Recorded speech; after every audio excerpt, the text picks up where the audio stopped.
अगर ये एक सवाल आप सफलता से संभाल लेते हैं तो हम आपको भी भगवान कहेंगे, पर हम उन्हें भगवान कहते हैं क्योंकि इस सब के बीच वो आनंदित थे, वो अछूते थे।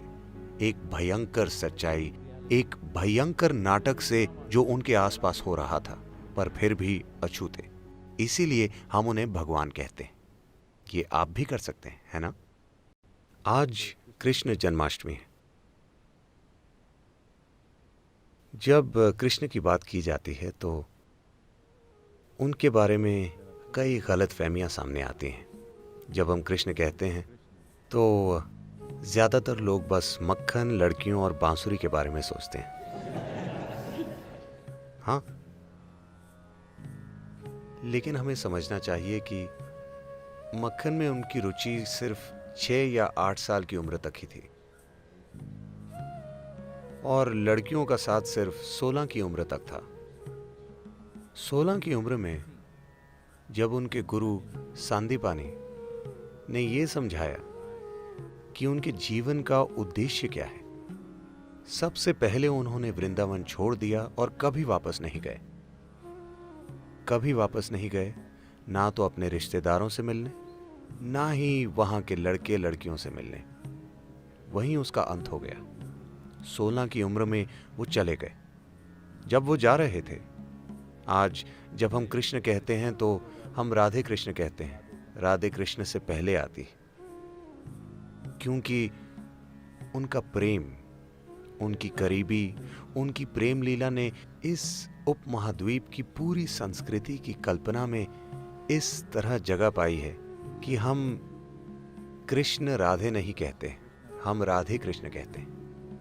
लेकिन 16 की उम्र में उन्होंने राधे को आखिरी बार देखा और फिर कभी नहीं देखा। और 16 की उम्र में जब वो जा रहे थे, वो बोले, मैं ये बांसुरी तुम्हारे लिए बजाता हूं, अब मैं जा रहा हूं और वापस नहीं आऊंगा। तो तुम्हें एक भेंट के रूप में, क्योंकि तुमसे इतना प्रेम है, मैं ये बांसुरी तुम्हें देता हूं और अब कभी बांसुरी नहीं बजाऊंगा। और उन्होंने नहीं बजाई। उसके बाद राधा ने बांसुरी बजाई। उन्होंने 16 की उम्र के बाद कभी नहीं बजाई। 16 से 21 की उम्र तक वो ब्रह्मचारी की तरह जिए। उन्होंने संन्यास ले लिया, ब्रह्मचारी की तरह जिए, जबरदस्त साधना की।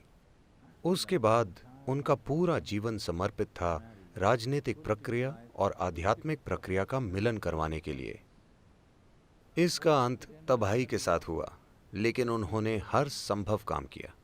इन चीजों की कभी बात नहीं की जाती। उत्तरी भारत के मैदानों में उन्होंने 1000 से ज्यादा आश्रम बनवाए, क्योंकि वो आध्यात्मिक प्रक्रिया को अलग चीज नहीं बनाना चाहते थे। वो आध्यात्मिक प्रक्रिया को जीवन का हिस्सा बनाना चाहते थे। जैसे हम जीते हैं, जैसे हम ब्रश करते हैं, वैसे ही ध्यान करें।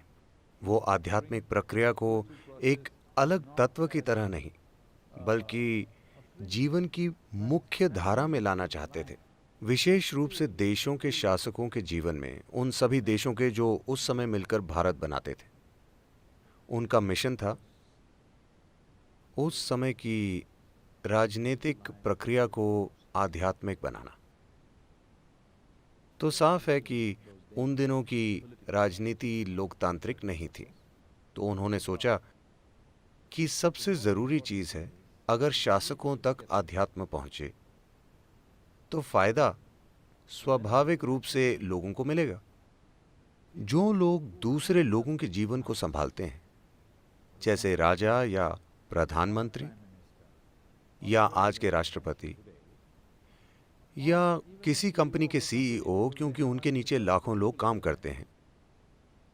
जब आपके पास ऐसी जिम्मेदारी है तो हर विचार जो आप पैदा करते हैं, हर भावना जो आप पैदा करते हैं, हर काम जो आप करते हैं, वो लाखों लोगों की जिंदगी को प्रभावित करता है। जब आपके पास ऐसी जिम्मेदारी है तो ये बहुत महत्वपूर्ण है कि आप एक अच्छी स्थिति में हैं। आप क्या सोचते हैं, क्या महसूस करते हैं, वो एक ऐसे भीतरी स्थान से आना चाहिए जो लोगों की खुशहाली के लिए काम करे। अगर मैं एक सीमित नजरिए से जीवन को देखता हूँ तो हर विचार जो मैं पैदा करता हूँ, हर भावना जो मेरे अंदर है, उससे लोगों का जीवन बर्बाद होगा। वो काम जो मैं करता हूँ और विशेष रूप से वो काम जो मैं नहीं करता, जो मुझे करने चाहिए, उनसे लोगों के जीवन में जबरदस्त नुकसान होगा, है ना? तो उन्होंने सिर्फ शासकों पर ध्यान दिया। वो चाहते थे कि उस समय के राजा आध्यात्मिक हो जाएं। दुर्भाग्य से इसका अंत तबाही के साथ हुआ, कुरुक्षेत्र की तबाही। एक भयंकर युद्ध जिसमें पुरुषों की एक पूरी पीढ़ी खत्म हो गई। पर फिर भी हम उनकी पूजा करते हैं। हर वो चीज जो वो रचना चाहते थे वो असफल हो गई कुरुक्षेत्र युद्ध के साथ। एक चीज जो उन्होंने हर हाल में रोकने की कोशिश की वो था ये युद्ध, लेकिन सबसे भयंकर युद्ध हुआ और वो खुद, उनके अपने परिजन आपस में लड़े और एक दूसरे को मारा। पर हम उन्हें भगवान कहते हैं क्योंकि इस सब के बीच वो आनंदित थे, वो अछूते थे। एक भयंकर सच्चाई, एक भयंकर नाटक से जो उनके आसपास हो रहा था, पर फिर भी अछूते। इसीलिए हम उन्हें भगवान कहते हैं। ये आप भी कर सकते हैं, है ना? आप दुनिया में सबसे सफल बनेंगे या नहीं, ये कई सच्चाइयों पर निर्भर है। पर क्या आप एक सफल मनुष्य हैं?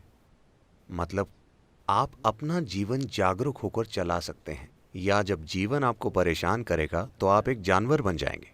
यही सवाल है। अगर ये एक सवाल आप सफलता से संभाल लेते हैं तो हम आपको भी भगवान कहेंगे। हाँ,